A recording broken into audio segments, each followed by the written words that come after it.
Life drawing could be described as the artist's meditation.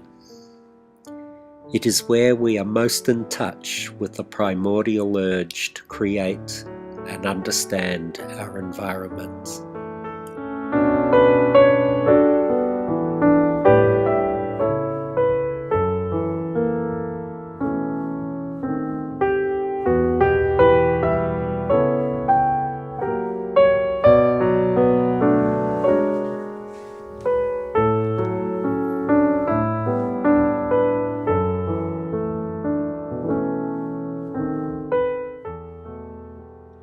Many people make the mistake of thinking that life drawing is just about perfectly rendering precisely what we see in the model.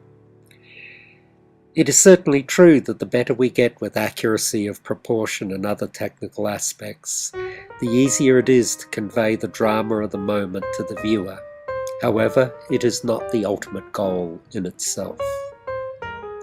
The most important thing is what is in our hearts, as we discern the interplay of light on the body and the life behind the eyes.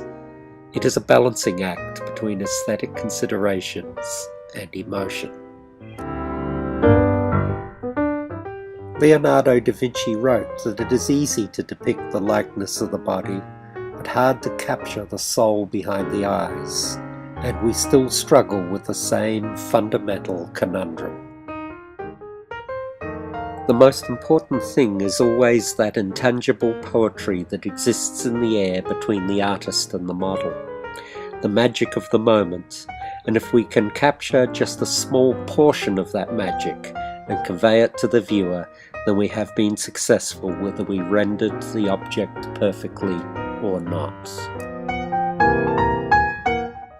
Life drawing is the best tool the artist has for learning the fundamentals of how the human brain processes visual data and reveals the vast gulf between objective reality and human reality.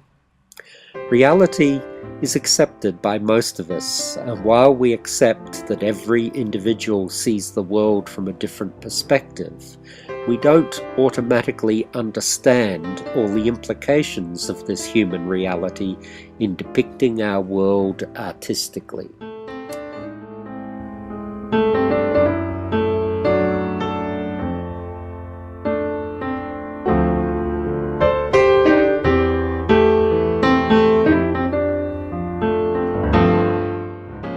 That there is a visual difference between objective and human reality can be seen when we see something that seems big and impressive, like a mountain, and yet when we take a photograph of it, it often seems much smaller. This is because the feeling of majesty we get when looking at the mountain is an emotion, which our brain feeds into our visual impressions. The photograph is devoid of emotion, so it gives the objective truth. This is the reason that 150 years after the invention of photography, we still draw the human figure using charcoal and ink and paper and watercolors. It is because drawing is an editing process that can, through understanding how the human eyes, heart and mind see things, gets closer to the human reality more directly the more objective tools do. This is the glory of being an artist in a studio with a model. Being able to explore the nuances of human reality in a poetic, emotional, and beautiful way, and to draw with sensitivity, subtlety, and passion.